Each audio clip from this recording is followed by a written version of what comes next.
गणपतीची आजचा विषय आपल्याला माहितीच आहे की गणपतीची पूजा आणि अथर्वशीर्षचा महिमा किंवा अथर्वशीर्षाचं स्थान काय आहे याच्याविषयी आज थोडीशी ही सेवा मी करतोय. आवाज सर्वांना ऐकू येतोय ना? याला पण विचारतो, ऑनलाईन पण काय नाही. ओके, ठीक आहे. श्रीराम. तर प्रत्येक व्यक्ती जीवनामध्ये नेहमीच आनंद मिळवण्याचा प्रयत्न करते आणि ते साहजिकच आहे. आणि ते आनंद मिळवण्यासाठी अर्थात आपल्याला कोणाची तरी मदत लागतेच. व्यवहारामध्ये अनेकांची मदत घेतोच.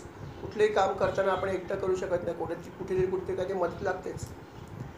पण त्याच्यामध्ये सर्वात महत्त्वाची मदत म्हणजे भगवंताची मदत. आपण म्हणतोच की बाबा त्याचा आश्रय आहे म्हणून माझं चालू आहे, बाकी सगळे मी करतोय, ह्याची मदत घेतली तिकडे घेतली, पण शेवटी भगवंतच महत्त्वाचा आहे ना. म्हणजे भगवंताची मदत ही आपल्याला 99% लोकांना लागते. मग भगवंताची मदत लागते तर मग भगवंताची मदत आपण घेऊया. आता भगवंताची मदत जर आपल्याला घ्यायची असेल तर कुठल्या भगवंताची घ्यावी ते अगदी सुरुवातीपासून सांगतो. म्हणजे असं की तर त्यातली काही माहिती अर्थात आपल्याला असेल, काही नसेल. पुनरुक्ती होईल ते परत ऐका, आज जाईल. तर भगवंताची तर आपल्याला कृपा पाहिजे, त्याशिवाय आपली कामं होत नाहीत कुठली. पण भगवंताची कृपा पाहिजे तर कुठल्या भगवंताची? प्रश्न आहे ना. 33 कोटी देव होतो आमचे, काही कमी नाही आहेत. आमच्याकडे भरपूर समृद्ध आहे. पैसा जसा आहे तसा देव पण भरपूर आहे. चॉईस आहे आपल्याकडे, असा काही चिंता नाही आहे. तर 33 कोटी देवामध्ये कोणाची सेवा करावी, कोणाला चूज करावा असा जर प्रश्न विचारला तर तुम्हाला जरा डिफिकल्ट वाटेल की याचं उत्तर काय देऊ. पण याला पसंत केलं तर तो नाराज होईल असा शंका मनामध्ये असते. म्हणू पण शकत नाही आपण, नको नको नको असं म्हटलं तर देवाला राग येईल असं वाटू शकतं. परंतु काही गोष्टी अशा असतात की ज्ञान हे मनुष्याने नेहमी मिळवायला पाहिजे. ज्ञान मिळवताना घाबरायचं नाही. ज्ञान जर चांगल्या हेतूने मिळवलं तर काही प्रश्न येत नाही, देवाला कधीही राग येणार नाही. फक्त ज्ञान मिळवताना आपला वाईट हेतू असणे हे महत्त्वाचं आहे. इथे पण 1-2 लोक बसले तरी चालेल, असं काय नाही. हां, म्हणजे इथे फॅन पण आहे, बसलं तरी चालेल इथे सुद्धा पाहिजे, नो प्रॉब्लेम. तर म्हणून भगवंत अशा गोष्टीवर रागवत नाही, लक्षात ठेवा. भगवंत जो आहे हा नेहमीच जे भक्त मनपूर्वक सेवा कशी करावी जाणू इच्छितात त्या प्रत्येक भक्ताला भगवंत मदत करतो. त्याला कुठल्याही प्रकारे रागवत नाही. रागवायचा असेल तर तो पहिल्यांदा अर्जुनावर रागवला असता. किती प्रयत्न त्यांनी केले, किती भगवद्गीता सांगितली एवढी मोठी, सगळं युद्ध राहिलं एकीकडे आणि भगवद्गीता राहिलं एकीकडे. म्हणजे असं आपल्याला जर कोणी सांगितलं एक काम करायला घ्या आणि जर त्याला मध्येच जर आपल्याला काम सोडून दुसरं काहीतरी उपदेश करावा लागला, अरे काम करतं, तुम्ही म्हणाल काय सांगितलं, कटकट आहे की मी इकडे कशासाठी आलो आणि करतोय काय, असं वाटू शकेल ना. पण भगवंताला नाही वाटलं आणि म्हणून तर भगवंताने एवढा उपदेश केला. म्हणजे ह्याचा अर्थ असा आहे की जर तुमची इच्छा जर चांगली असेल तर भगवंत तुम्हाला नक्कीच मदत करतो, रागवत नाही हे नक्की आहे. मग हरकत नाही माहिती घ्यायला की कुठल्या देवाची मी उपासना करू, काय करू, हे आता आपण विचारायला हरकत नाही. मग आता समजा आपल्याला कुठलंही काम जरी करायचं असेल, आता कुठलंही काम करताना आपल्याला काय असतं की मनामध्ये 2 गोष्टीची इच्छा असते. एक म्हणजे माझं काम सुरळीत व्हावं. काम करताना आपल्याला माहिती आहे बरेच अडथळे असतात, ते पहिलेच दिसतं आपल्याला. तर काम करताना आपल्याला मदत तर पाहिजे असते, विघ्न येता कामा नये. मग विघ्न नको आहेत, मग विघ्न निवारक कोण आहे? विघ्न निवारक तर गणपती बाप्पा आहे, तर त्याचं नावच आहे विघ्न निवारक म्हणून, त्याला म्हणतातच. मग जर विघ्न निवारक आहेत तर मग हरकत नाही, गणपती बाप्पाला आपण चूज करूया. त्याच्या जोडीला दुसरी एक गोष्ट लागते. काय लागते? बुद्धी पण लागते ना. जरी विघ्न नाश सगळी संपली तरी पण तिथे गेल्यावर काम करताना काहीतरी बुद्धी लागते ना. जे काय आपण काम करतो, पैसे मिळवण्याचं असेल, काही असेल, बुद्धी नसेल तर तुम्ही काय करणार? बुद्धी कधी कधी चालत नाही. कधी कधी आपण म्हणतो ना मी ब्लँक झालो तिकडे, म्हणजे आपली बुद्धी चालत नाही.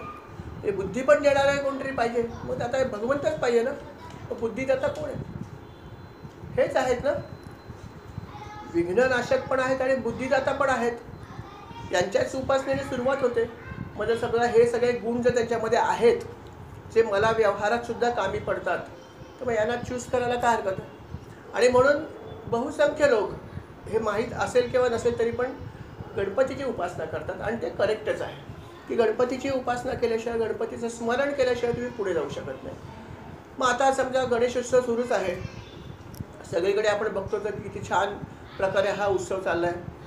अनेक प्रकारे माणसं सेवा करतात. कोणी डेकोरेशन करतं, कोणी काय करतं, कोणी काय करतं. प्रत्येक मनुष्य आपल्या आपल्या परीने सेवा करतच असतो. मग आता जर आपल्याला खरोखर नीट माहिती घ्यायची असेल तर आपण हा विचार केला पाहिजे की मला गणपतीला खऱ्या अर्थाने प्रसन्न कसं करता येईल. कारण की समोरच्या देव असो की माणूस प्रसन्न झाल्याशिवाय मदत करत नाही. त्याला प्रसन्न करण्यासाठी काय लागेल ते सांगू शकत नाही. कोणाला काय लागेल ते माहीत नाही. कोणी पैसे मागतील, कोणी काय मागेल, कोणी मान मागेल, कोणी पान मागेल, तो भाग वेगळा. परंतु त्याची मदत पाहिजे तर आपल्याला त्याला खुश करणं जरुरी आहे. पण आता खुश करायचं असेल तर मग भगवंताला खुश कसं करणं हाही एक प्रश्न आहे ना. भगवंताला तुम्हाला विचारलं की बाबा गणपतीला आपल्याला प्रसन्न करायचं आहे, काय करायला पाहिजे, असा समजा जर प्रश्न विचारला तर आपण काय उत्तर देऊ. साधारणपणे आपण म्हणू की नाही आम्ही भगवंताची पूजा वगैरे करू, छानपैकी मस्त पूजा करू, आणखीन काय करू, नाही पूजा करू आणि त्याला छान मोदक आणून देऊ. अगदी हे तर अगदी लहान मुलगा पण उत्तर देईल. कारण काय की शेवटी ते मला परत रिटर्न मिळणार आहेत ना. त्यामुळे हे उत्तर साहजिक आहे. ठीक आहे, मोदक द्या, चांगलीच गोष्ट आहे. परंतु अजून काय गोष्ट आहे. मोदक पाहिजे हे ठीक आहे, अजून काय पाहिजे हा प्रश्न तुम्ही विचारायला पाहिजे ना. की अजून काय पाहिजे. तुम्ही स्वतःच ठरवणार हे सगळं केलं ते खूपच आहे, आता बाद झालं, तू आता माझ्यावर प्रसन्न हो असं म्हणून चालतं का. नाही चालत. व्यवहारात पण चालत नाही. व्यवहारामध्ये सुद्धा आपण जर आपल्या घरी एखादी व्यक्ती आली आणि जर आपल्याला असं वाटतं की ती महत्त्वाची आहे, की जिच्यामुळे आपल्या बऱ्याच गोष्टी चांगल्या चालणार आहेत, संसार सुरळीत चालणार, तर त्या व्यक्तीला आपण खुश ठेवतो ना, कोणी असू दे. मग खुश ठेवताना आपण जे करतो त्याच्यामध्ये त्याची बरदास्त तर ठेवतोच, परंतु खाण्यापिण्याचे फक्त पदार्थ करत असलं विचारून करतो काय आवडतं ते. तुला मला आवडतं म्हणून तो पदार्थ, त्याला काय आवडतं हे महत्त्वाचं आहे. तसं गणपती बाप्पाला तुम्ही मोदक देत ठीक आहे, पण अजून काय हवं हे विचारायला पाहिजे ना. सगळेच काय खाणारे नसतात, दुसऱ्याही गोष्टी लागत असतात. भगवंत फक्त खाण्याचा भुकेला नाही, भक्तीचा भुकेला आहे. आणि म्हणून भगवंताला भक्ती अभिप्रेत आहे. मग भक्ती अभिप्रेत आहे तर भक्ती म्हणजे काय करायची. मग कुठल्या प्रकारची भक्ती करायची. आम्ही डेकोरेशन केलं, अजून काय पाहिजे. पुरेसं आहे का. हो, ते करायला काही विशेष त्रास होत नाही. आम्ही 2 पैसे जर असतील तर खिशातले कोणाला दिलं कॉन्ट्रॅक्ट तर करून करू शकतो. काय लागतं. गणपती तर काय गणपती बनवणारं बनवतो, आम्हाला काय करायचं आहे. जास्त जर जड असेल तर आम्ही गाडीतून आणतो, आम्हाला तोही काही त्रास नाही आहे.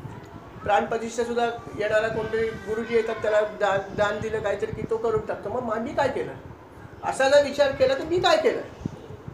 सगळ्या गोष्टी जर मी पैसे देऊनच जर केल्या असतील म्हणजे त्या करू नये असं मी म्हणत नाही आहे. त्या गरज आहे की सगळ्या गोष्टी आपल्याला करता येत नाहीत, पैसे देऊन कराच. पण मी काय केलं हा प्रश्न विचारला तर त्याचं उत्तर आपल्याकडे काय असेल.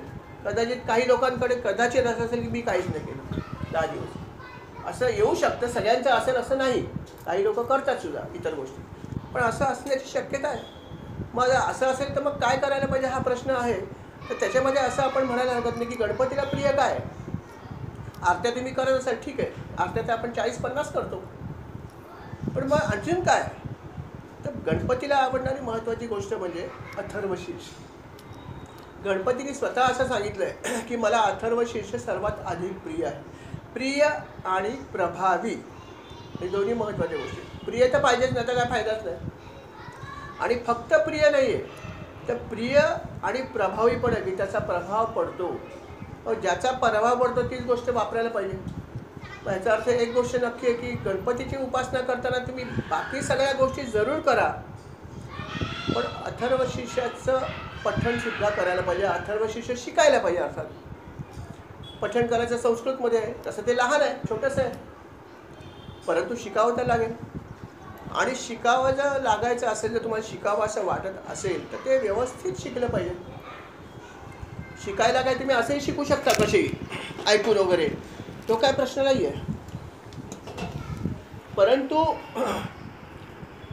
जर मला त्याचं फळ हवं असेल तर अर्थात कशा प्रकारे शिकायला पाहिजे. मला व्यवस्थित शिकायला पाहिजे. व्यवस्थित नाही शिकलं तर चालणार नाही.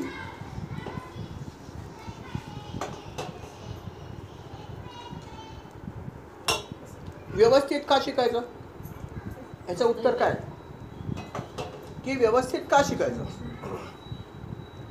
आता व्यवहाराचा परत भाग आला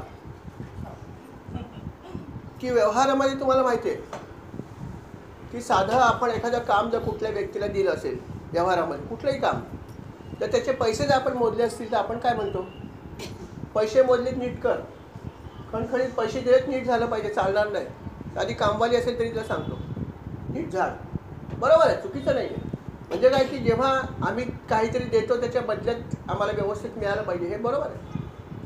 आता जर मला बाप्पाची कृपा हवी आहे माझ्या कामासाठी, त्याच्यासाठी जर मला अथर्व शिष्य शिका असं कोणी सांगितलं असेल तर ते अथर्व शिष्य नीट शिकायला पाहिजे की नाही?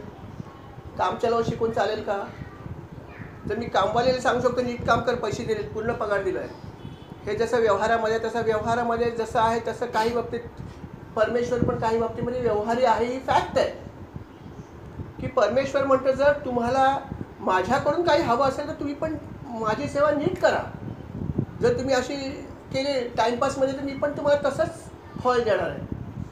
जैसा कर्म करेगा वैसे फल देगा भगवान, असं भगवद्गीतेत सांगितलं की ज्या प्रकारे कर्म कराल त्या प्रकारे रिटर्न येतो. चांगलं करताना सुद्धा किती चांगलं मनपूर्वक करताय का नाही ह्याला महत्त्व आहे ना.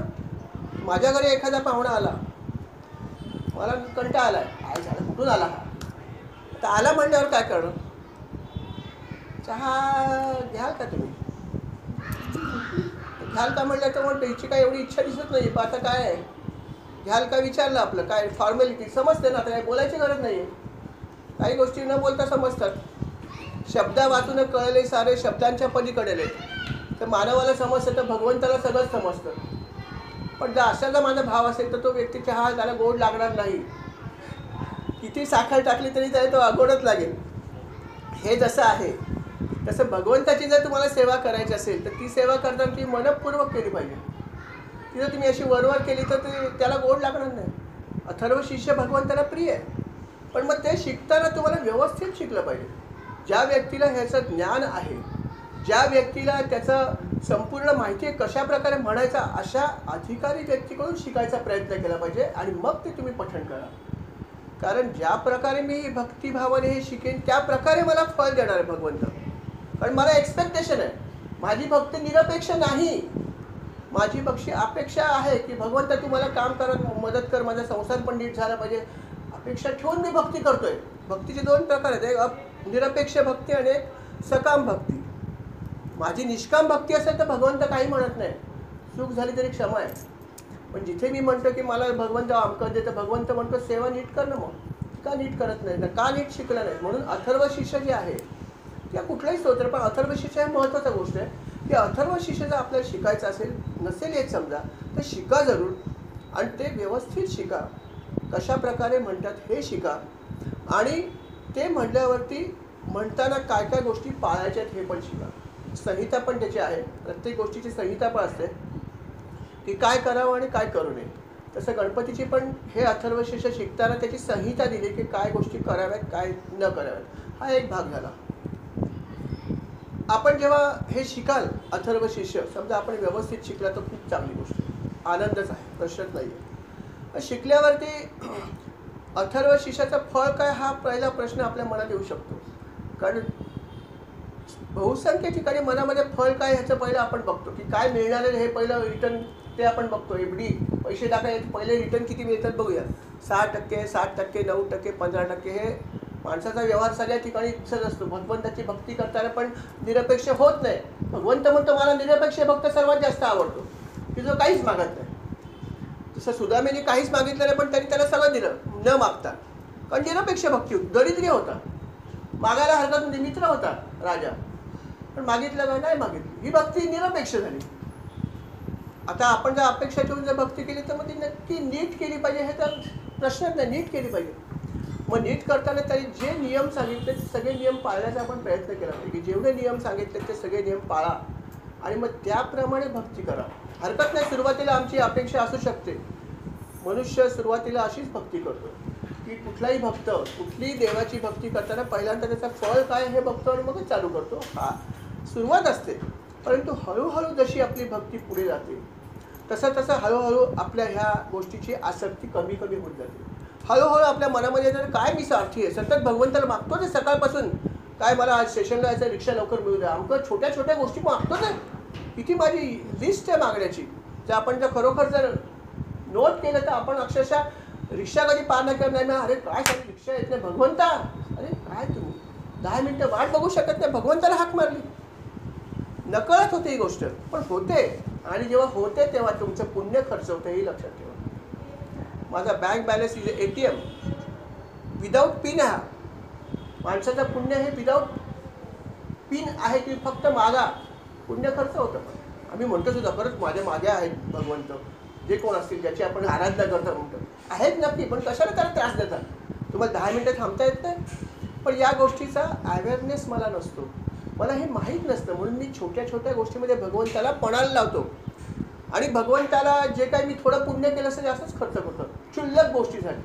आणि मग जेव्हा महत्त्वाची वेळ येते तेव्हा माझ्याकडे बँक बॅलन्स नाही पुण्याचा. पुण्याचा बॅलन्स जो आहे श्रीराम पुण्याचा बॅलन्स जो आहे तो माझा कमी आहे. बसा बसा एक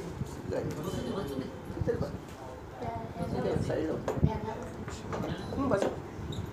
तर म्हणून महत्त्वाचा भाग हा आहे की पुण्याचा बॅलन्स माझा जो आहे हा कमी होत असतो याचं भान पाहिजे. आणि म्हणून आपण हे लक्षात ठेवून अशा प्रकारे ही सेवा करताना लक्षात ठेवा की निरपेक्ष वृत्तीने करा. अथर्व शीर्ष जेव्हा आपण शिकल्यानंतर असं जर विचार केला तर अथर्व शीर्षाचे अनेक फळं आहेत. अथर्व शीर्ष मी आध्यात्मिक अँगलनी जास्त सांगतोय, त्याचा व्यावहारिक अँगल पण एक आहे की काही लोक म्हणतात की काय तुमचं सगळं देवाला हात जोडला की काही लोक लगेच नाक मुरडतात. काय अजून देवाकडे जात आहे, एवढं शिक्षण घेतलं म्हणजे जो मनुष्य शिक्षित आहे त्यांनी देवाचा हात जोडून असं त्यांची धारणा असते. परंतु जे खरे शिक्षण घेतात त्यांना समजतं की देवाशिवाय पर्याय नाही. ही फॅक्ट आहे ना. अहो इस्रोने एवढं मोठं रॉकेट उडवलं, 15 का 16 उपग्रह एका क्षणात पोचवले ऑर्बिटमध्ये. आदल्या दिवशी ते सोमनाथ त्या भगवंताच्या समोर त्यांनी ते रॉकेट नेऊन ठेवलं. आदल्या दिवशी बालाजीला म्हणले देवा तुझा आशीर्वाद दे. एवढा मोठे सायंटिस्ट होते ना, त्यांनीच उडवलं. तुम्ही आणि मी नाही उडवलं, मग त्यांना पण तुम्ही नास्तिक म्हणाल का? त्यांना पण तुम्ही मूर्ख म्हणाल का? अंधश्रद्धा तिथे पण आहे का? अहो जे खरे भक्त आहेत किंवा जे खरे ज्ञानी आहेत ना त्यांनी मी भगवंताला नमस्कार करतो. बाबा तुझी कृपा असू दे, माझे प्रयत्न आहेत. म्हणून हेही लक्षात ठेवा की प्रत्येक गोष्ट भगवंताला सांगून करायची प्रत्येक गोष्ट करताना. आता आपण अथर्व शीर्ष शिकलो, चांगली गोष्ट आहे, पण अथर्व शीर्षामध्ये किती शक्ती आहे हे फार महत्त्वाचं आहे. जसं आपण एखादं इलेक्ट्रिसिटीचं पॉईंट लावलं तिथे लिहिलं असतं इतके इतके वॅट सावधान. काय करू नये हे पहिलं महत्त्वाचं आहे. काय करावं तर मनुष्य करतो सगळ्या गोष्टी. तर ह्याच्यामध्ये महत्त्व असं की अथर्व शीर्ष हा मंत्र आहे. आणि मंत्र जो आहे हा नेहमी खूप सांभाळून वापरायचा असतो. मंत्राचं पठण करताना खूप गोष्टीचं आपल्याला पथ्य पाळावं लागतं आणि खूप गोष्टी आपण सांभाळायला पाहिजे. कारण अथर्व शीर्षामध्ये असं म्हणलं आहे की इदम अथर्व शीर्षम अशिष्याय न देयम यो यदि मोहाद्यासती स पापियान भवती. फलश्रुती जी आहे त्या फलश्रुतीमध्ये पण अनेक गोष्टी सांगितल्या आहेत. तर हा जे त्याच्यात काय अर्थ झालं की हे अथर्व शीर्ष अयोग्य व्यक्तीला शिकवू नका.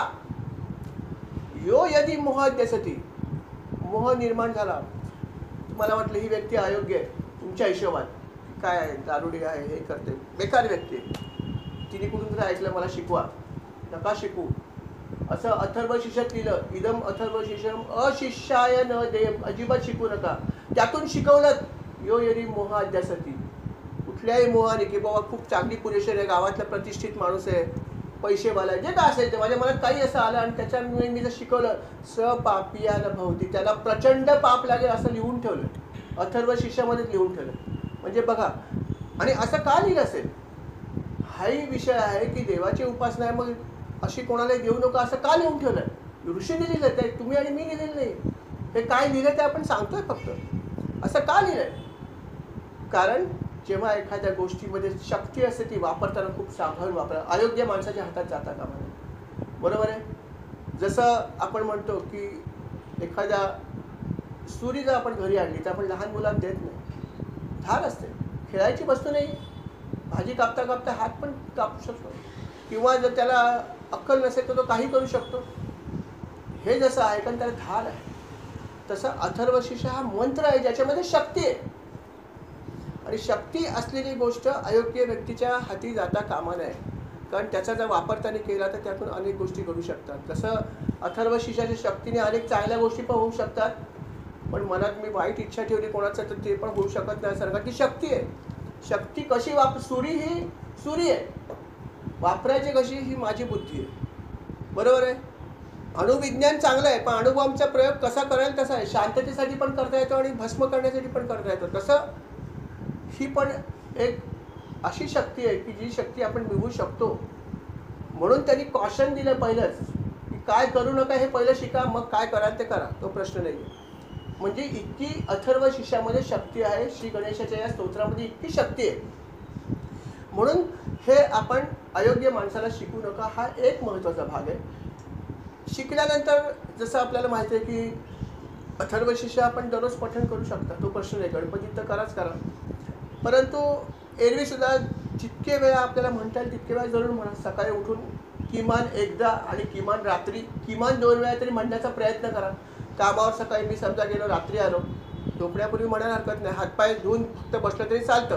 आंघोळीचा काय एवढा हे नाही आहे, सकाळी एकदा आपण आंघोळ करतोच. पण अशा प्रकारे किमान 2 वेळा निदान म्हणलं पाहिजे. आणि अर्थात जेव्हा वेळ मिळतो तेव्हा जास्त वेळा म्हणायला पाहिजे. किमान 2 हे मिनिमम आहे, मॅक्झिममचाच आपल्याला प्रयत्न करायचा आहे. मॅक्झिमममध्ये काय, तर मॅक्झिमममध्ये जर कराल तेवढी कमीच गोष्ट आहे. पण तरी अथर्व शीर्षाच्या फलश्रुतीमध्ये सांगितलं आहे, काय सांगितलं, सहस्रावर्तनात यम यम काममध्ये इथे तमतमानेने साधायचं. की सहस्र आवर्तन करणं हा एक टप्पा आहे, जिथून तुम्हाला काही गोष्टी मिळायला सुरुवात होतात.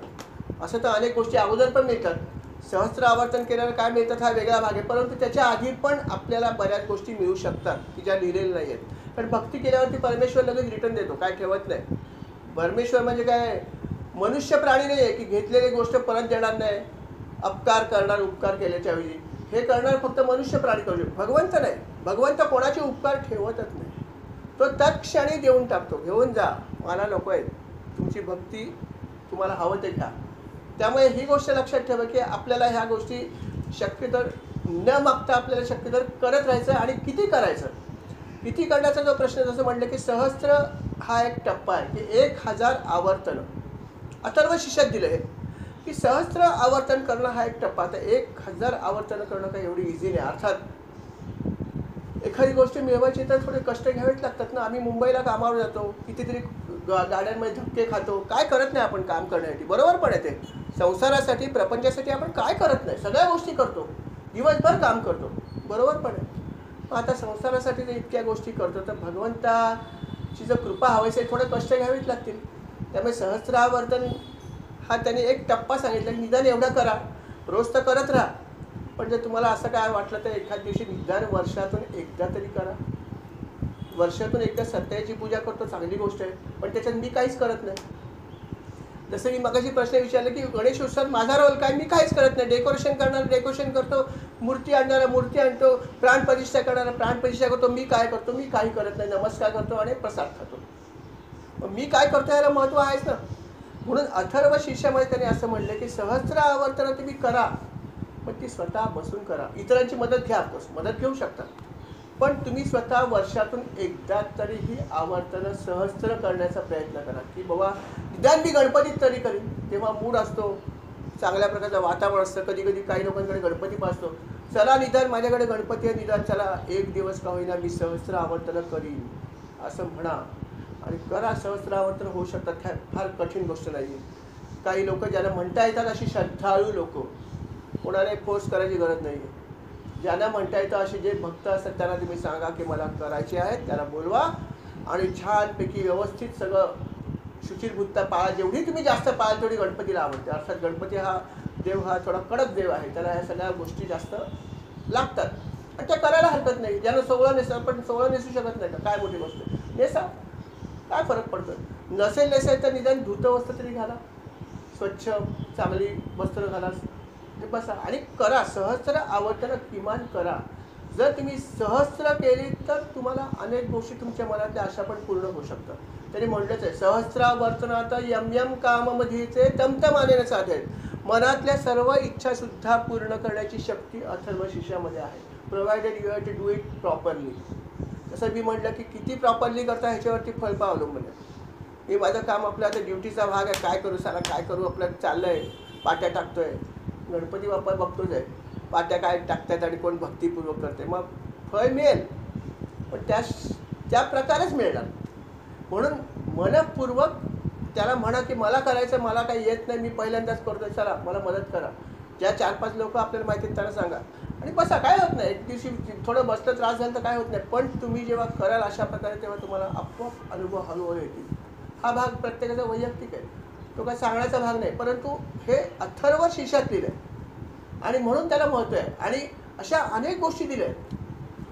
जसं मी म्हटलं की आध्यात्मिक अँगलच मी सांगतोय, दुसरे पण काही अँगल्स आहेत याच्यामध्ये, परंतु आध्यात्मिक अँगलवर सुरुवातीला थोडंसं सांगतो. दुसऱ्या काही गोष्टी म्हणजे अथर्वशीर्ष हा मंत्र आहे, जसं मी म्हटलं सिद्ध पण करता येतो. आणि सिद्ध करण्याचा अर्थ काय? सिद्ध करणं, सिद्धी हा शब्द आपल्याला ऐकून माहिती आहे की बाबा काय एखाद्या व्यक्तीला सिद्धी प्राप्त असते म्हणजे काय, त्या इच्छित वस्तू त्याला पटकन मिळू शकते. मनात इच्छा आली की झाली पूर्ण, त्याला सिद्धी प्राप्त होणं किंवा सिद्ध करणं म्हणतात. अथर्वशीर्ष हा मंत्र सिद्ध पण करता येतो. म्हणजेच काय, अथर्वशीर्षात पण असं दिलंय,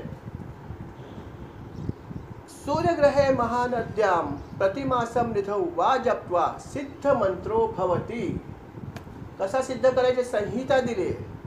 असं नाही की फक्त सांगितलं असं केलं तर असं होतं, कसं करायचं हे पण दिलंय. सगळ्या गोष्टी इथं अथर्वशीर्षात पूर्ण दिल्या आहेत. अगदी काय करू नका इथून सुरुवात केली. किती सुंदर त्यांनी आपली काळजी घेतली बघा. नाही तर फलाच्या आशेने आपण कसंही वेडंवाकडं करू, तसं करू नका. अथर्वशीर्ष सिद्ध करायचं संहिता दिली आहे. काय संहिता दिली आहे? सूर्यग्रहे महानद्याम प्रतिमासम. सूर्यग्रहण ज्या दिवशी असेल त्या दिवशी महानदीच्या तीरी किंवा महागणपतीच्या सान्निध्यात आपण जा आणि त्या ग्रहणाच्या काळामध्ये ह्याचा जप करा. वा जप्त्वा सिद्ध मंत्रो भवती, हे त्या ऋषींनी सांगितलेलं आहे. लक्षात ठेवा. जेव्हा केव्हा सूर्यग्रहण येतं बरंच आपल्याला माहीत असतं, आपण घराच्या बाहेरच जात नाही. म्हणजे बरीचशी लोक असंही करणारे असतात, काहीच करत नाहीत. काही लोकांना तर वाटतं काहीच करायचं नाही, परंतु अतिशय चुकीची कल्पना आहे. उलट हा पर्व काळ आहे. जसं आपण म्हणतो सेल लागला आहे डीमार्टमध्ये, सेल कसा आहे तसा हा सेलिंग पिरियड आहे की एकदा तुम्ही जर म्हटलं तर शतपटीने त्याचं फळ मिळतं. ग्रहण काळामध्ये, ग्रहण काळामध्ये सगळ्यात चांगला पिरियड पर्व काळ त्याला म्हणतात. सर्वात चांगला पिरियड जो आहे तो ग्रहण काळ आहे. ग्रहण काळामध्ये मी कुठलाही मंत्र म्हटलं तर त्याच्या शतपटीने, हजारपटीने कधी कधी फळ मिळतं, डिपेंड्स ऑन द मंत्र. आणि अथर्वशीर्षासारखा इतका पवित्र मंत्र सिद्ध त्या काळातच होतो, एरवी सिद्ध होत नाही. एरवी 1000 करा नाही तर 15,000 करा, सिद्ध फक्त तो ग्रहण काळातच होतो. सूर्यग्रहण जर असेल तर त्या दिवशी जर तुम्ही एखाद्या कुठल्याही महागणपती, म्हणजे अष्टविनायक सगळे महागणपतीमध्ये येतात, लक्ष ठेवा. अष्टविनायक जे आहेत त्यातलं कुठलाही एखादा गणपती जर असेल, तुम्ही त्या तिकडे समजा जाऊ शकलात, किंवा एखादी महानदी, गंगा, सरस्वती, गोदावरी, या सगळ्या पवित्र नद्या आहेत, नर्मदा, ह्या ज्या काही पवित्र नद्या आहेत त्याच्या काठी गेलं तरी पण चालेल, पण ती महानदी असावी किंवा महागणपतीपैकी एक. अशा ठिकाणी जर तुम्ही गेलात आणि जर ह्याचा जप केला त्या दिवशी, अर्थात आपण सोहळं घेऊन जायचं आणि तिथे व्यवस्थित बसायचं आणि त्या पिरियडमध्ये बरोबर आपण तिथे जप करायचा. बाकी कोणाशी काहीही बोलायचं नाही.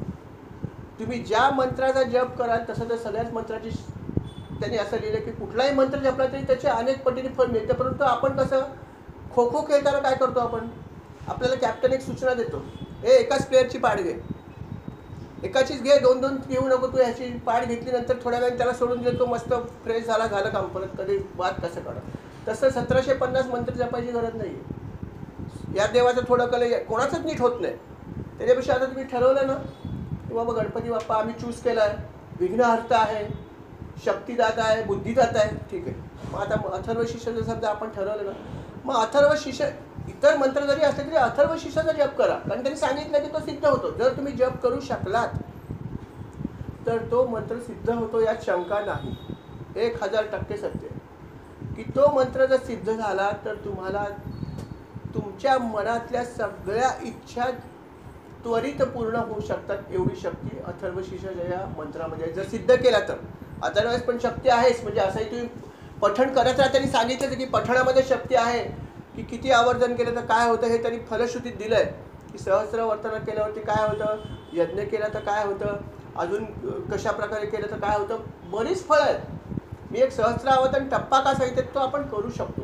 करू शकणारे टप्पा कुठला आहे तर सहस्रावतरण, की जो आपण घरात सहस्त्र करू शकतो. गणपतीमध्ये जर निदान पॉसिबल असतं की कधी कधी आपल्याकडे माणसं सुद्धा येत असतात, काही लोकांना येत असतं, ते करू शकतात सहस्रावतरण. आणि सहस्रावतरण केलं तर घरामध्ये जी शक्ती निर्माण होते तिचं तर वर्णनच करू शकत नाही, कारण अथर्वशीर्ष खूपच पवित्र मंत्र आहे. आणि त्यामुळे त्याचं जर पठण तुम्ही वैखरीमध्ये केलं, एरवीसुद्धा जेव्हा तुम्ही पठण कराल वैखरीत करा, म्हणजे स्पष्टपणे, मनात नाही. मनात म्हणणं हा मौन प्रकार झाला, आणि वैखरी म्हणजे जे आपण बोलतो ती वैखरी वाणी झाली.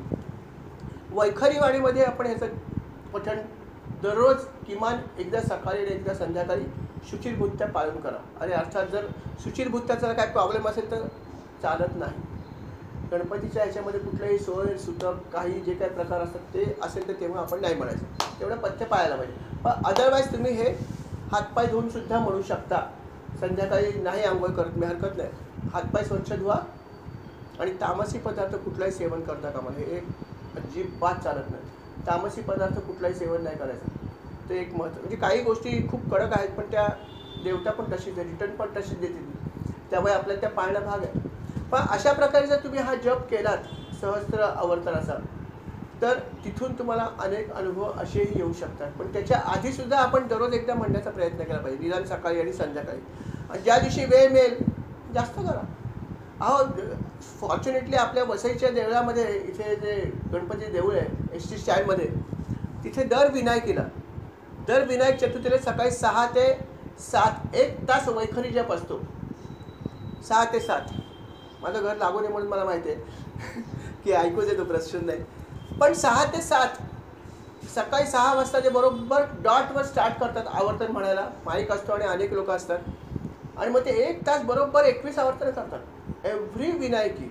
आणि अभिषेक चालू असतो, आणि तो अभिषेक करण्यासाठी प्रत्येकाला संधी मिळते. त्या दिवशी जो जाईल ना मनुष्य तिथे, त्या प्रत्येक व्यक्तीला अभिषेक स्वतःला करायला मिळतो, आणि आवर्तन सेवा चालू असते. तर तिथे 21 आवर्तनं दर विनायकीला होतात. आणि माघीमध्ये तर आपल्याला माहिती आहे की 3 दिवस किमान ती बरीच लोकं करतात. माघीमध्ये तर 3 दिवस अगोदरपासून सकाळी 7 ते संध्याकाळी 7 आवर्तन सेवा असते अखंड. ती पण वैखरीमध्ये असते. ती पण सेवा खूप चांगली सेवा आहे. तेव्हासुद्धा आपण जमलं तर अटेंड करा. तितक्या वेळ बसता येईल तेव्हा बसत राहा, आणि त्याचा पण तुम्हाला खूप अनुभव येईल. अनुभव हा आपोआपच येतो, सांगायची गरजच नाही. अनुभव देणारी देवता जी आहे ती देतेच आपल्याला. पण ती एक सेवा आपण करू शकता. आणि गणेश जन्माच्या दिवशी तिकडे याग असतो, गणेश याग असतो. अर्थात गणेश यागसुद्धा हल्ली कुठे होत नाही, परंतु आपल्या देवळामध्ये फॉर्च्युनेटली होतो, आणि तिथे पण तुम्हाला बसायची संधी मिळू शकते. एक आवर्तन तुम्ही बसू शकता. पण अशा प्रकारे ह्या सगळ्या, कारण गणेश यागामध्ये पण खूप पुण्य आहे. त्याचं पण अथर्वशीर्षात दिलं की याग केला तर काय मिळतं. त्याचं फलश्रुती तुम्ही जर ऐकलीत ना, तर तुम्ही म्हणाल की काय आहे, किती शक्ती आणि किती काय काय गोष्टी मिळत आहेत फक्त आवर्तन सेवा केल्यामुळे. इतकी शक्ती गणपतीच्या ह्या भक्तीमध्ये. आणि जेव्हा मी जसं म्हणलं तुम्हाला की जेव्हा आपल्याला काही अडचण असते तेव्हा काय कराल, तेव्हा तुम्ही श्री गणेशाय नमः असं म्हणू शकता ना. मंत्राचा जप करू नका. तुम्ही गायत्री मंत्र म्हणू शकत नाही. एकदंताय विद्महे वक्रतुंडाय धीमहि तन्नो दन्ती प्रचोदयात्. हा मंत्र गायत्री मंत्र हा नाही म्हणायचा, हा चालत नाही. मंत्र म्हणून ओम गंग गणपतये नमः पण चालत नाही, कारण तो सुद्धा बीज मंत्र आहे. मंत्र जेव्हा आपल्याला सोयीसुतक किंवा काही इतर अडचणी असतात तेव्हा मंत्र म्हणू नका, पण गणेशाचं नामस्मरण करू शकता. नामस्मरणाला 24/7 24 तास 12 महिने वर्ज्य काळच नाही.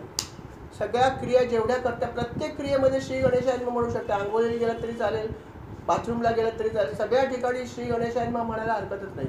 नामजपाला कुठेच बाधा नाही, हे तर सर्वच लोकांनी सांगितलं. त्यामुळे एरवी जर असा काही प्रॉब्लेम असेल तर नामजप गणेशाचा जरूर करा.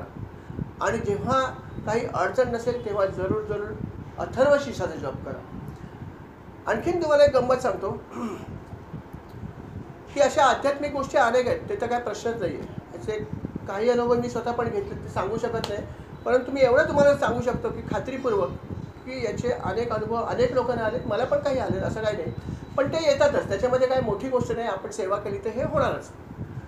तुम्हाला आणखीन 1-2 अँगल सांगतो, आणि मग एक अनुभव एका व्यक्तीची सांगतो की अथर्वशीर्षाचा अनुभव काय आहे. तो अनुभवसुद्धा मनुष्याला ऐकला तर थोडा इन्स्पिरेशन येते, म्हणून एक अनुभव तुम्हाला मी सांगेन. पण त्याच्या अगोदर एक दुसरा अँगल सांगतो की या गोष्टीचे आणखीनसुद्धा काही फायदे आहेत. की सगळ्या वस्तू किंवा इच्छा पूर्ण होतात हा एक भाग झाला, परंतु याचा एक खूप मोठा फायदा आणखीन होतो. तो म्हणजे लहान मुलांना. अथर्वशीर्षाचं तुम्ही जर लहान मुलांना शिकवलं तर त्याचा हा फायदा आहे की त्याची मेमरी वाढते. मेमरी कशी वाढते, माणसाच्या मेंदूमध्ये न्यूरॉन्सची संख्या किती आहे हा एक महत्त्वाचा घटक आहे. महत्त्वाचा घटक आहे. इतर पण गोष्टी आहेतच की आपण अनेक गोष्टी हेरिडिटीप्रमाणे घेऊन आलेलो असतो, आपल्याकडे त्या वंशपरंपरागत येतात, तो भाग वेगळा आहे. तरी पण याची संख्या किती न्यूरॉन्सची ह्याला महत्त्व आहे. न्यूरॉन्सच्या संख्येवरती पण आपली मेमरी अवलंबून असते. आणि आता आपण तर सायन्समध्ये बघतो की एखादा घटक कमी असेल तर लगेच आपण गोळ्या घेतो. बी कॉम्प्लेक्स घेतलं, अमका भाग वाढवला, अमकं खाली आला, अमकी गोळी घेतली. हे ठीक आहे. तर ह्याच्यासाठी काय कराल, न्यूरॉन्सची संख्या वाढली, डॉक्टर असं सांगतात न्यूरॉन्सची संख्या वाढली पाहिजे. एक थत्ते नावाची एक डॉक्टर आहे, मुंबईत राहते, गोरेगावला राहते. ती आमच्याकडे आली होती आणि अतिशय अभ्यासक आणि गणपतीची भक्त. त्या डॉक्टरने हा अनुभव स्वतः सांगितला आम्हाला. ती अनेक प्रकारचं सोशल वर्क करायची आणि ती BMCच्या शाळेमध्ये सोशल वर्क करायची. म्हणजे या मुलांना गरज आहे, चांगल्या शाळेमध्ये काय सगळंच मिळतं, सगळं या शाळेत जायला पाहिजे. आणि मग तिने एक प्रयोग केला. तिने काय केलं की 2 बॅचेस वर्गातल्या केल्या. एका बॅचला तिने अथर्वशीर्ष शिकवलं, दुसऱ्या बॅचला नाही शिकवलं. दोन्ही बॅचला शिक्षण सेम चालू आहे, एकाच वर्गातले विद्यार्थी आहेत. साधारणपणे IQ सर्वसाधारण सेम टू सेम असलेली मुलं ती निवडली. मुलं पण निवडली, बघून निवडली, कारण ती स्वतः तिकडे काम करायची. तिला माहिती होतं की कुठला मुलगा किती हुशार आहे, काय आहे. तिने सर्वसाधारणपणे एकाच प्रकारचे IQ असलेली मुलं निवडली. 2 बॅचेस केल्या. एका बॅचला तिने अथर्वशीर्ष व्यवस्थित शिकवलं आणि पठण करायला, दुसऱ्या बॅचला अजिबात शिकवलं नाही. अभ्यास दोघांना सेम घेतला. पण नंतर असं दिसून आलं की जी मुलं अथर्वशीर्ष शिकली आणि म्हणायला लागली त्या मुलांच्या मार्क्समध्ये वाढ झाली. त्याचा काय IQ आपोआप वाढला नाही, शिक्षण तेवढंच घेत आहेत, सगळं सेम चालू आहे, पण त्यांच्या गुणामध्ये बऱ्यापैकी वाढ झाली. आणि जेव्हा त्यांनी ऑब्झर्वेशन केलं तेव्हा हे लक्षात आलं की न्यूरॉन्सची संख्या वाढली. कुठून वाढली? फक्त अथर्वशीर्ष म्हणण्यामुळे, न्यूरॉन्सची संख्या वाढल्यामुळे त्यांची मेमरी वाढली. बघा, म्हणजे मुलांसाठी किती उपयोगी, बघा किती युजफुल आहे. सायन्सचा अँगल पण आहे. आपल्या प्रत्येक आध्यात्मिक गोष्टीमध्ये सायन्स आहे, फक्त आपल्याला माहीत नाही आणि म्हणून लोक काय काय हसत असतात, काय तुम्ही देव करता, असं नाही आहे. आपल्या प्रत्येक गोष्टीमध्ये सायन्स आहे, ते फक्त आपल्याला माहीत नाही आहे. परंतु ह्याचे प्रयोग केलेले आहेत अनेक, आणि त्या प्रयोगामध्ये हे दिसून आलेलं आहे की सायन्स काय आहे ते. आपण आध्यात्मिक अँगलनी बघतो तर ठीकच आहे, परंतु सायन्सचा अँगल पण त्याला आहे, हे नक्की आहे. दुसरी महत्त्वाची गोष्ट म्हणजे की उच्चार आपण व्यवस्थित केले पाहिजेत. उच्चाराला फार महत्त्व आहे, कारण जसं नाद निर्माण होईल त्याप्रमाणे एनर्जी निर्माण होते. आपल्याला माहिती आहे की आवाजामध्ये खूप शक्ती आहे. पूर्वी एकेकाळी, फार वर्षापूर्वी, तुम्हाला माहिती आहे, खूप वर्षांपूर्वीची गोष्ट आहे की जेव्हा कंकॉर्ड नावाचं एक विमान निर्मिती करण्यात आली. फ्रान्स आणि मला वाटतं एअर फ्रान्स आणि इंग्लंडने निर्माण केलेलं कंकॉर्ड जातीचं फ्लाईट. ते सुपरसॉनिक फ्लाईट होतं, पहिलं सुपरसॉनिक फ्लाईट होतं. सुपरसॉनिक म्हणजे काय की आवाजापेक्षा जास्त वेगाने जातं, दॅट इज कॉल्ड सुपरसॉनिक. तर हे फ्लाईट निर्माण केल्यावरती त्यांचा जो प्रवास आहे तो खूप कमी झाला. आणि मग ते फ्लाईट अर्थात खूप रिच लोक घ्यायचे.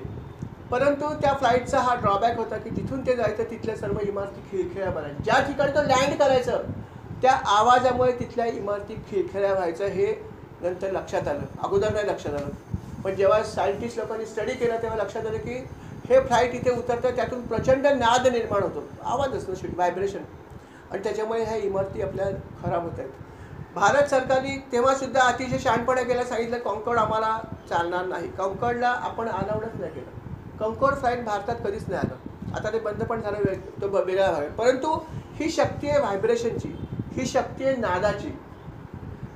ही शक्ती जी नादाची आहे तसा आध्यात्मिक नाद पण आहे की जेव्हा तुम्ही आध्यात्मिक गोष्टीचं पठण करता, अथर्वशीर्षाचं पठण आपण करतो, त्यातून नाद निर्माण होतो. कारण रचना विशिष्ट प्रकारे केली आहे स्वरांची, आणि त्या नादातून जो नाद निर्माण होतो त्यातून जे व्हायब्रेशन निर्माण, त्याचा खूप पॉझिटिव्ह परिणाम आहे. कारण ही पॉझिटिव्ह आहेत. गाणं ऐकताना चांगलं असेल तर चांगलं वाटतं, पण त्या कर्कश असेल तर ऐकू शकत नाही. त्याच व्हॉल्यूममध्ये ऐकत नाही, पण नको नको नको हे ऐकू शकत नाही, कारण पॉझिटिव्ह वेव्स नाही आहेत, निगेटिव्ह वेव्स आहेत. पण जेव्हा आपण अशा प्रकारे पठण करतो तेव्हा अनेक पॉझिटिव्ह वेव्स निर्माण. म्हणून त्यांनी लिहिलं आहे की कसं म्हणायचं, नादस्तंधानम संहिता संदीप. अथर्वशीर्ष हे पण दिलं आहे की याचा उच्चार कसा करायचा. गकार पूर्वरूपम, अकारो मध्यमरूपम, अनुस्वारस्य अंतरूपम, बिंदुर उत्तररूपम, नाद संधानम संहिता संधी. अशा प्रकारे तुम्ही करा त्याचा जो नाद निर्माण होईल, ही संहिता आहे, त्यातून जर नाद निर्माण होईल त्यातून तुम्हाला फायदा मिळेल. नादसंधानम संहिता संधी, ही संहिता पाळा. म्हणजे म्हणून मी म्हटलं सुरुवातीला की अथर्वशीर्ष तुम्ही जरूर शिका, व्यवस्थित शिका. कसा उच्चार होतो शिका, आणि तो तुम्ही व्यवस्थित केला तर त्यातून ज्या प्रकारची व्हायब्रेशन निर्माण होतात ती तर अकल्पनीय आहेत. म्हणजे त्याचा अनुभव तुम्हाला येईलच. म्हणून त्याला व्यवस्थित शिकायला पाहिजे, आणि व्यवस्थित जर पठण केलं तर तुम्हाला त्याचे अनेक फायदे आहेत.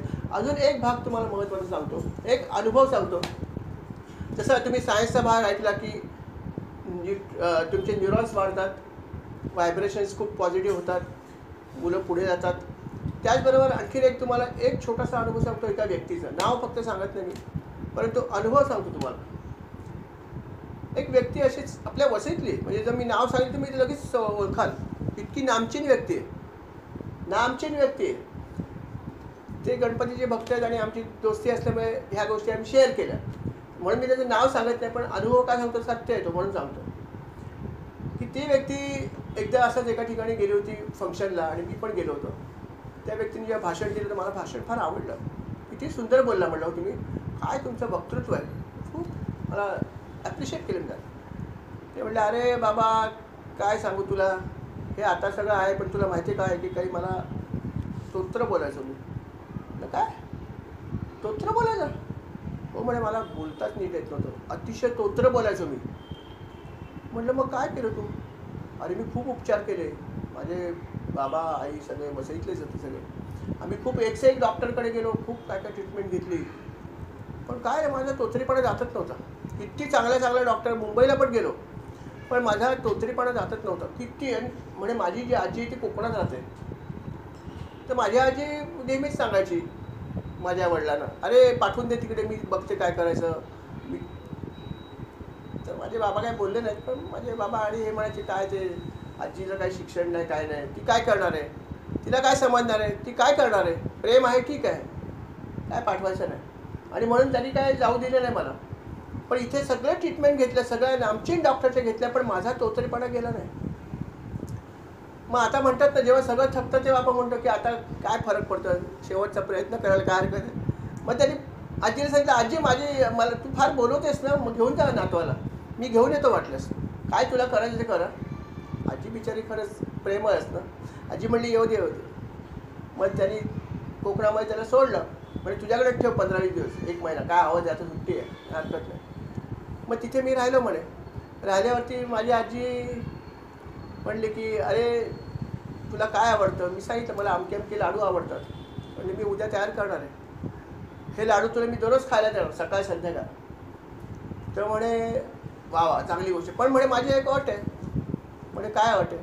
काय नाही, मी एक तुला स्तोत्र शिकवते ते म्हणायचं, ते म्हणला की तुला लाडू देणार. रोज थोडं शिक म्हणे, असं नाही मी तुला सांगत रोज 1 लाईन शिक, 2 लाईन शिक, पण ते शिक आणि म्हणायचं. ते शिकल्यावर हे तू फक्त केलं की तुला 1 लाडू द्या. तर लहान मुलांना काय आनंदच आहे ना, काय फरक पडतोय, नंतर काम काय आजीकडे खेळायचंच आहे. आणि अशा प्रकारे म्हणे माझ्या आजीने मला अथर्व शीर्ष शिकवलं.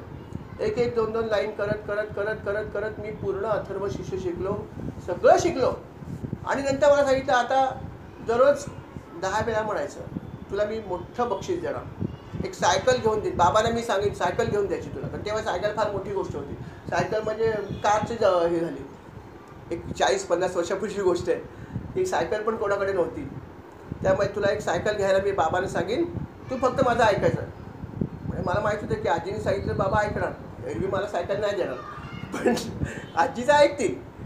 आणि मग मी ते दररोज म्हणायचं, दररोज 11 वेळा सांगितलेलं माझ्या आजीने म्हणायला, मी दररोज 11 वेळा म्हणायचं. लहान मुलांना काय फरक पडतो, चला 11 वेळा मी दररोज म्हणायचं. आणि दररोज ते लाडू आणि काय खायचं ते तर खायचंच मी, आणि सायकल मिळणार मला माहीत होतं.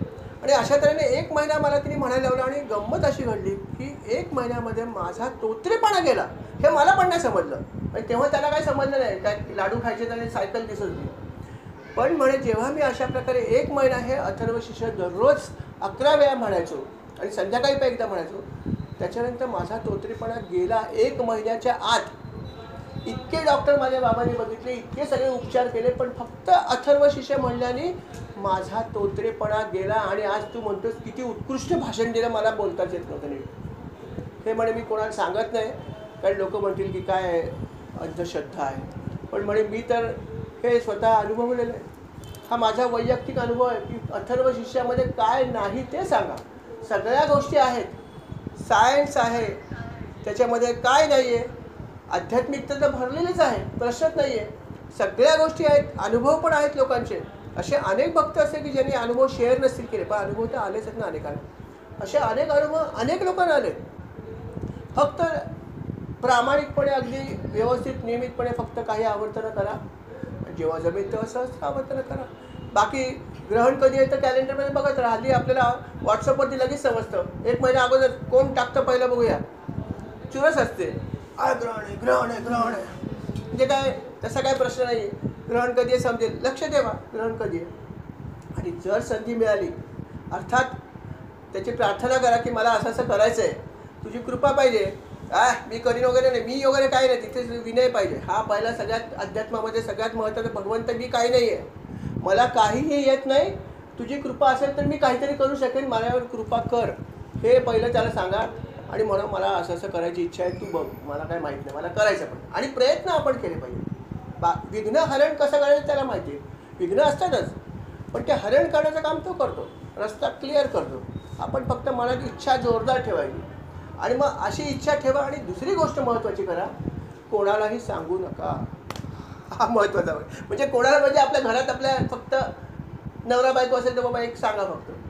बाकी असं काय मित्राला, मैत्रिणीला, ऑफिसमध्ये कोणाला.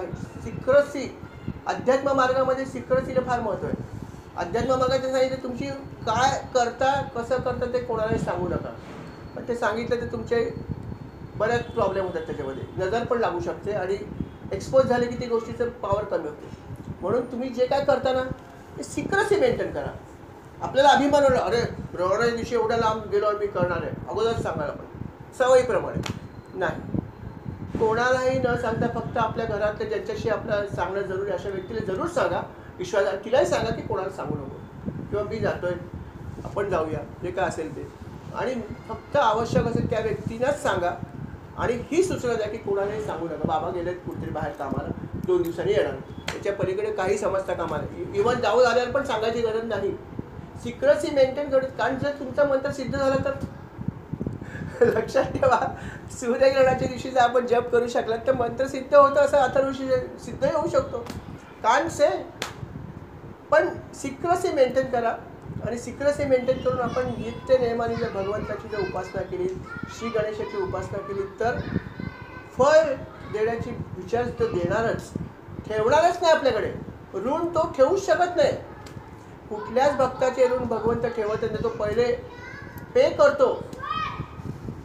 जे लोक मागत नाहीत त्यांचा त्याला प्रॉब्लेम असतो की काय करायचं यांचं, कारण आम्ही मागतो त्यामुळे आपल्याला काय एवढा ऋण राहत नाही. काय आपण अजूनमध्ये हे दे रे बाबा, ते तुझी फ्लॅट घ्यायचा, जरा मला कर्ज पाहिजे, जरा हे मदत कर, काहीतरी आपण चालू असतं. ठीक आहे, तो म्हणतो हे भक्त मला थोडं बरे आहेत, त्या निदान मागतात काहीतरी दिलेलं तर साला हे डोक्यावर माझ्या कर्ज आहे. भगवंताची अशी फिलिंग असते की अरे एवढी भक्ती करून मागत काहीच नाही, अजून माग ना काहीतरी बाबा, किती दिवस तुझं सांभाळून. जेव्हा काही भक्त काही मागत नाहीत, एकनाथ महाराजांनी काहीच मागितलं, त्याच्या घरी जाऊन पाणी भरलं. एकनाथ महाराजांच्या घरी शिखंड्याचं रूप धारण केलं आणि कित्येक वर्ष जाऊन पाणीच भरलं भगवंताने. का मागतच नाही. एकनाथ महाराजांच्या दरवाजासमोर दत्तात्रयांनी प्रत्यक्ष पहारा दिलाय. ही पण कथा आहे की ते दारामध्ये उभे होते, त्यांचे सो कॉल्ड मोठे भक्त होते, ते जेव्हा आले ते बघतात तर दत्तात्रय दरवाजात उभे. ते म्हटलं अरे भगवंता तुम्ही इथे कुठे, चला चला आतमध्ये चला, माझी जागा हीच आहे म्हटलं. एकनाथ महाराजांच्या घराच्या दरवाज्यावर त्यांनी पहारा, कारण भक्ती मागतच नाही काय, फक्त भक्ती. आता रिटर्न कुठून करणार. म्हणून सगळेच भगवंत कुठून ना कुठून तरी देण्याचा प्रयत्न असतात. मागणाऱ्याला तर काय लगेचच देतात, प्रश्नच नाही आहे. पण जे मागत नाहीत त्यांचा जरा जास्त चिंता असते की बाबा मागत नाही, त्याची सतत त्याच्याकडे नजर असते. म्हणून ते म्हणलं की तुझ्या चिंता त्याची सर्व आहे, आवडीने भावे हरी नाव घेसी, तुझी चिंता त्याची सर्व आहे. त्याला तुझी चिंता आहे, भक्ताची चिंता आहे. रुक्मिणी सांगते माझा देव इथे नाहीच आहे, तो कुठे जनीकडे जाऊन कुठे दळत राहील, कुठे काय करेल.